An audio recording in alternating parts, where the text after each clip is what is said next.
Mengapa saya menyesal pindah ke panti jompo? Hari ini, saya ingin membagikan kisah seorang pria berusia 81 tahun yang menyesali keputusannya pindah ke panti jompo. Pada usia 81 tahun, saya telah belajar banyak tentang kehidupan. Tetapi ada satu keputusan yang sangat saya sesali, pindah ke panti jompo. Saat itu, keputusan ini tampak sebagai pilihan yang tepat. Keluarga saya mendorongnya, meyakinkan bahwa saya akan mendapatkan semua perawatan dan kenyamanan yang saya butuhkan. Saya mempercayai mereka, namun begitu saya sampai di sana, saya menyadari bahwa kenyataan jauh berbeda dari yang saya bayangkan. Saya tahu, banyak dari Anda mungkin sedang mempertimbangkan pilihan ini, baik untuk diri sendiri maupun orang yang Anda cintai. Mungkin Anda merasa ini adalah keputusan yang paling aman, atau mungkin Anda diberitahu bahwa ini akan membuat hidup lebih mudah. Namun, sebelum Anda mengambil langkah itu, saya ingin berbagi 5 hal yang saya harap seseorang telah memberitahu saya sebelum saya pindah ke panti jompo. Karena kenyataannya, hidup di panti jompo bukan hanya tentang kenyamanan, ini mengubah segalanya. Dan sekali Anda masuk, keluar dari sana tidak semudah yang Anda pikirkan. Penyesalan pertama, kehilangan kemandirian. Hal yang paling mengejutkan setelah pindah ke panti jompo bukanlah ukuran kamar yang kecil, jadwal makan yang sudah ditentukan, atau wajah-wajah yang asing. Yang paling mengejutkan adalah menyadari bahwa saya telah kehilangan kendali atas hidup saya sendiri. Sebelum saya pindah, saya memiliki rutinitas saya sendiri. Saya bisa memutuskan kapan bangun, kapan makan, dan bagaimana menghabiskan hari saya. Saya bisa berjalan-jalan kapanpun saya mau, memasak makanan sendiri, atau sekedar duduk tenang di kursi favorit saya dengan sebuah buku. Namun, di dalam panti jompo, saya segera menyadari bahwa waktu saya bukan lagi milik saya. Segala sesuatu berjalan sesuai jadwal yang bukan milik saya. Sarapan disajikan pada waktu yang sudah ditentukan, bahkan jika saya belum lapar. Lampu kamar dimatikan pada jam tertentu, terlepas dari apakah saya sudah siap tidur atau belum.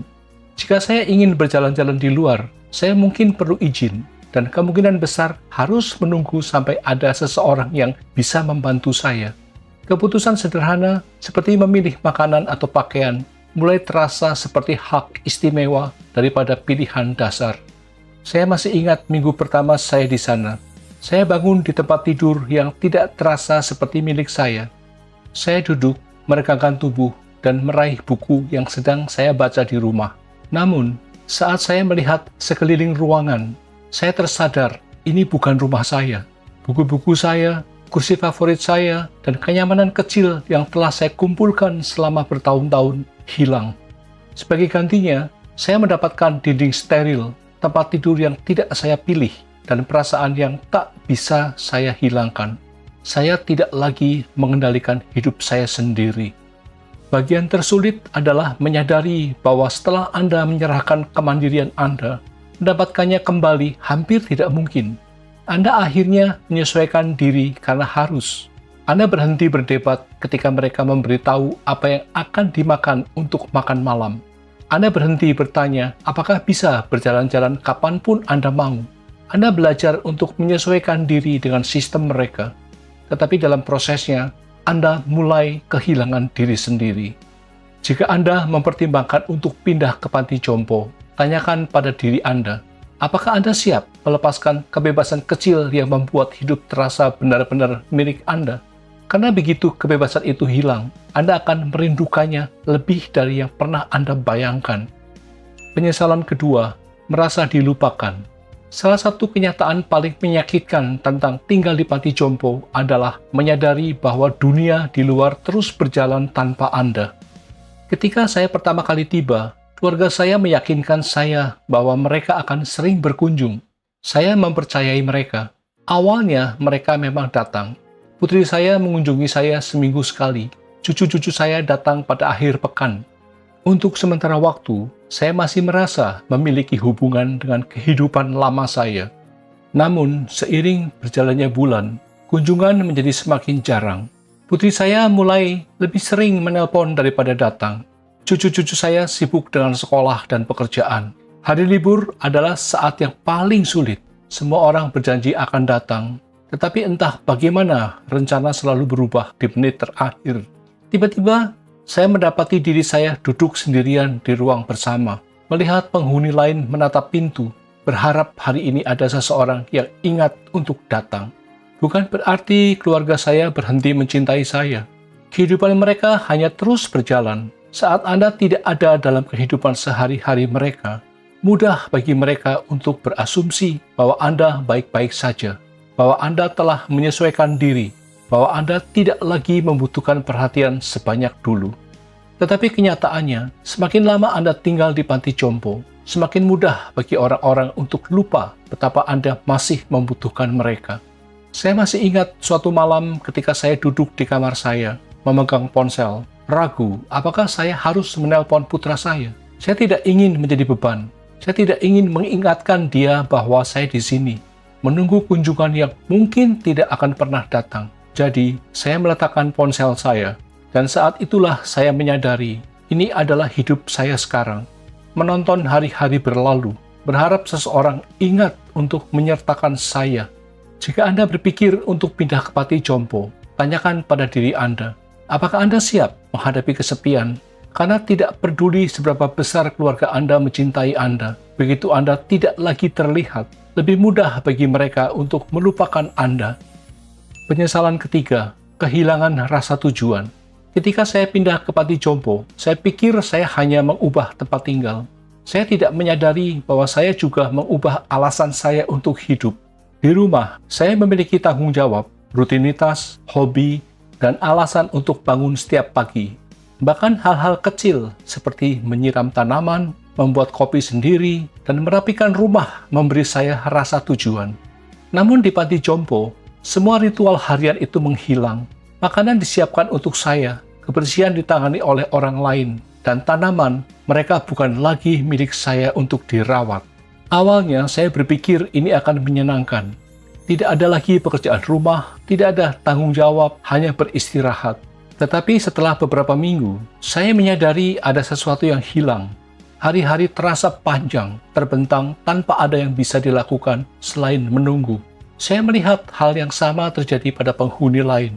Orang-orang yang dulu penuh energi, kini menghabiskan hari-hari mereka dengan duduk, menatap kosong, menunggu waktu berlalu. Ada seorang pria bernama Gunawan, 83 tahun, yang sepanjang hidupnya adalah seorang tukang kayu. Di rumah, dia selalu sibuk memperbaiki sesuatu, membuat proyek kecil di garasinya. Tapi di sini tidak ada alat, tidak ada proyek, tidak ada yang bisa dia ciptakan. Saya melihat bagaimana dia perlahan-lahan berubah. Tangannya yang dulu kuat dan terampil, kini hanya terdiam di pangkuannya. Saya merasa tidak berguna, katanya suatu hari. Dan saya tahu persis apa yang dia rasakan. Ketika Anda tidak lagi memiliki sesuatu untuk dirawat, sesuatu untuk dikerjakan, hidup mulai kehilangan maknanya. Pikiran melambat, tubuh menyusul, dan lama-lama Anda hanya menjadi penghuni lain di tempat di mana waktu berjalan, tetapi tidak ada yang benar-benar berubah. Jika Anda mempertimbangkan untuk pindah ke panti jompo, tanyakan pada diri sendiri, apa yang memberi makna dalam hidup Anda? Karena begitu Anda pindah, menemukan tujuan tidak sesederhana mengisi waktu luang. Itu adalah perjuangan untuk mempertahankan hal-hal yang membuat Anda merasa hidup.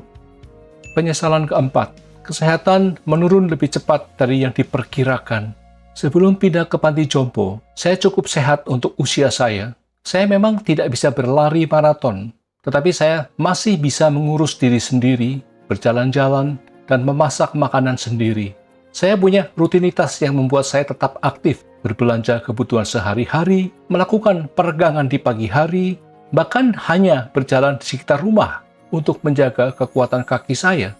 Namun, begitu saya pindah, semuanya berubah. Awalnya saya pikir saya hanya sedang menikmati kenyamanan. Makanan diantarkan, jadi saya tidak perlu berdiri lama di dapur untuk memasak. Jika saya butuh sesuatu, saya hanya perlu menekan tombol dan seseorang akan datang membantu. Tapi tanpa saya sadari, semakin sedikit yang saya lakukan sendiri, semakin lemah saya jadinya. Saya mulai bergerak lebih sedikit dan dalam waktu singkat, kaki saya terasa lebih kaku. Saya lebih sering duduk dan tiba-tiba bangun dari kursi pun mulai terasa berat. Otot yang saya jaga selama bertahun-tahun menghilang lebih cepat dari yang saya duga. Bukan hanya saya yang mengalaminya, saya melihat hal yang sama terjadi pada penghuni lain. Orang-orang yang datang dengan berjalan kaki perlahan-lahan mulai bergantung pada kursi roda. Mereka yang dulunya mandiri, kini membutuhkan bantuan untuk hal-hal yang sebelumnya mudah mereka lakukan. Semakin banyak bantuan yang diberikan, semakin kami merasa membutuhkannya. Saya teringat pada Anita, seorang wanita berusia 80 tahun yang penuh semangat saat pertama kali tiba. Dia selalu berjalan keliling fasilitas setiap hari, bersikeras bahwa dia tidak akan melambat hanya karena usianya. Namun setelah beberapa bulan, saya perhatikan dia mulai berjalan lebih jarang. Kemudian dia mulai menggunakan alat bantu jalan, lalu beralih ke kursi roda. Suatu hari dia menatap saya dan berkata, "Saya tidak tahu kapan itu terjadi, tapi rasanya seperti saya menua 10 tahun dalam beberapa bulan saja." Dan itulah yang saya rasakan juga. Ketika Anda berhenti menggunakan tubuh Anda mulai kehilangannya. Di panti jompo, di mana semuanya dirancang untuk memudahkan hidup, mudah untuk lupa bahwa bergerak bukan hanya soal kenyamanan, itu soal bertahan hidup. Jika saya tahu seberapa cepat saya akan kehilangan kekuatan saya akan berusaha lebih keras untuk tetap aktif, untuk terus bergerak, untuk mendorong diri saya, bahkan ketika saya tidak merasa ingin melakukannya. Jika Anda mempertimbangkan untuk pindah ke panti jompo, tanyakan pada diri sendiri, apakah Anda masih akan memiliki motivasi untuk menjaga tubuh tetap kuat ketika segala sesuatu telah diatur agar hidup menjadi mudah? Karena begitu Anda melambat, untuk bangkit kembali tidak semudah yang Anda bayangkan. Penyesalan kelima, kehilangan privasi dan martabat. Salah satu hal yang tidak saya pikirkan sebelum pindah ke panti jompo adalah betapa banyak privasi yang akan saya hilangkan. Di rumah, saya memiliki ruang sendiri. Saya bisa menutup pintu kamar, duduk dalam kesunyian jika saya mau, dan melakukan segala sesuatu dengan cara saya sendiri. Tetapi di panti jompo, privasi adalah kemewahan yang tidak selalu bisa Anda dapatkan.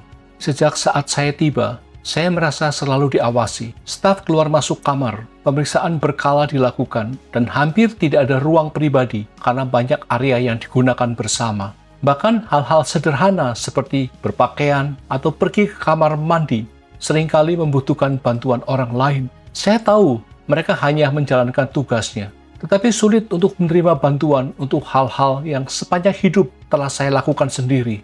Saya ingat minggu pertama di panti jompo, merasa sulit menerima kenyataan bahwa saya harus meminta izin untuk melakukan hal-hal yang dulu saya lakukan tanpa berpikir. Ingin mandi, saya mungkin harus menunggu sampai ada seseorang yang tersedia untuk membantu. Butuh ke kamar mandi, menekan tombol panggilan terkadang berarti harus menunggu lebih lama dari yang diinginkan. Bahkan pilihan makanan pun terbatas. Jika saya tidak menyukai menu hari itu, maka saya harus menerimanya begitu saja. Lalu, ada masalah tentang teman sekamar. Tidak semua orang mendapatkan kamar pribadi, dan berbagi ruang dengan seseorang yang tidak kita pilih sendiri bisa sangat menantang. Saya beruntung memiliki teman sekamar yang baik, tetapi saya mendengar cerita dari penghuni lain yang kurang beruntung. Beberapa dari mereka harus tinggal dengan teman sekamar yang berisik, kurang menjaga kebersihan, atau memiliki gangguan kognitif yang membuat tidur menjadi sulit. Tidak peduli seberapa keras saya mencoba membuat kamar saya terasa seperti rumah, rasanya tidak pernah benar-benar menjadi milik saya. Martabat adalah sesuatu yang sulit untuk hilang, dan saya tidak menyadari betapa banyak yang harus saya serahkan sampai saya sudah berada di sini. Ketika orang mengetuk pintu, tetapi tidak selalu menunggu jawaban sebelum masuk. Ketika saya diperlakukan lebih seperti pasien daripada sebagai individu. Ketika rutinitas harian saya ditentukan oleh jadwal yang bukan saya yang membuatnya. Semuanya mengubah saya. Saya mulai merasa kurang seperti diri saya sendiri dan lebih seperti sekedar nama dalam daftar. Jika Anda mempertimbangkan untuk pindah ke panti jompo, tanyakan pada diri Anda sendiri, apakah Anda siap untuk kehilangan privasi dan kendali yang telah Anda miliki sepanjang hidup Anda? Karena begitu itu hilang, sulit untuk mendapatkannya kembali. Tambahan, sulit untuk kembali ke rumah. Awalnya, saya berpikir tinggal di panti jompo adalah keputusan sementara. Saya ingin mencoba, melihat bagaimana rasanya, dan jika saya tidak menyukainya, saya bisa pergi. Tapi saya tidak menyadari betapa sulitnya untuk keluar begitu saya sudah masuk. Awalnya, tampaknya sederhana. Jika saya tidak suka, saya bisa kembali ke rumah. Namun, rumah tidak lagi sama. Rumah saya kosong, dan merawatnya dari kejauhan menjadi sulit. Anak-anak saya mulai membuat perubahan, menjual barang-barang yang mereka pikir tidak lagi saya butuhkan, bahkan mempertimbangkan untuk menyewakan tempat itu. Ketika saya mengatakan ingin pulang, mereka ragu. Yakin bisa mengurus diri sendiri. Bukankah lebih aman tetap di sini? Kami hanya ingin yang terbaik. Lalu ada masalah kesehatan yang memburuk. Setelah berbulan-bulan tinggal di tempat di mana saya tidak perlu memasak, membersihkan, atau bahkan berjalan jauh, saya tidak sekuat dulu. Kemandirian yang dulu saya miliki perlahan memudar, membuat gagasan untuk kembali ke rumah lebih sulit dari yang pernah saya bayangkan. Saya tidak lagi percaya diri untuk hidup sendiri, dan rasa takut itu membuat saya tetap di sini. Saya bertemu banyak orang dengan pengalaman serupa. Mereka berpikir akan mencoba tinggal sebentar di panti jompo, tetapi kemudian menyadari bahwa meninggalkan tempat ini tidak semudah yang mereka bayangkan. Semakin lama tinggal, semakin sulit menyesuaikan diri dengan kehidupan di luar. Beberapa bahkan kehilangan pilihan itu sepenuhnya. Rumah mereka telah dijual, atau tabungan mereka terkuras oleh biaya perawatan. Tidak ada jalan kembali. Itulah yang tidak diberitahukan orang kepada Anda. Pindah ke panti jompo terasa seperti keputusan yang bisa dibatalkan, tetapi bagi kebanyakan orang itu tidaklah demikian. Panti jompo perlahan menjadi dunia Anda, dan sebelum Anda menyadarinya, kehidupan di luar yang dulu Anda kenal mulai terasa seperti kenangan yang jauh. Jika Anda mempertimbangkan untuk tinggal di panti jompo, tanyakan pada diri Anda sendiri, apakah Anda siap menghadapi kemungkinan bahwa begitu Anda masuk, keluar dari sana mungkin tidak semudah yang Anda kira? Karena begitu Anda menetap, hambatan untuk pergi, baik itu keuangan, fisik, atau emosional, bisa lebih sulit diatasi daripada yang Anda duga. Menutup, melihat ke belakang, saya tidak menyesal menjadi tua, tapi saya menyesal percaya bahwa panti jompo adalah satu-satunya pilihan saya. Saya masuk dengan harapan akan kenyamanan, keamanan, dan kualitas hidup yang lebih baik. Namun yang saya temukan adalah dunia yang perlahan merenggut kemandirian, privasi, tujuan hidup, dan bahkan rasa diri saya sendiri. Apakah itu berarti semua panti jompo buruk? Tidak selalu. Beberapa orang benar-benar membutuhkan tingkat perawatan yang mereka sediakan. Tetapi sebelum Anda mengambil keputusan, pikirkan baik-baik tentang apa yang akan Anda korbankan. Karena sekali Anda masuk, hidup tidak akan pernah sama lagi. Jika saya bisa mengulang semuanya, saya akan berjuang lebih keras untuk tetap di rumah saya sendiri. Saya akan mencari lebih banyak cara untuk mendapatkan bantuan tanpa harus mengorbankan kebebasan saya. Saya akan memastikan bahwa saya benar-benar membutuhkannya sebelum membuat keputusan sebesar ini. Dan jika Anda menghadapi keputusan ini, saya harap Anda meluangkan waktu untuk bertanya pada diri Anda sendiri. Apakah ini benar-benar yang terbaik untuk saya? Atau hanya yang tampak paling mudah saat ini? Karena hidup yang Anda miliki saat ini, rutinitas, kemandirian, pilihan-pilihan Anda layak untuk dipertahankan selama mungkin. Itulah kisah seorang pria berusia 81 tahun yang ingin berbagi pengalamannya. Semoga cerita ini bisa menjadi pelajaran bagi kita semua. Bagaimana menurut Anda? Apakah Anda atau orang terdekat pernah mengalami situasi serupa? Bagikan pendapat Anda di kolom komentar. Terima kasih telah menonton video ini dan sampai jumpa di video berikutnya.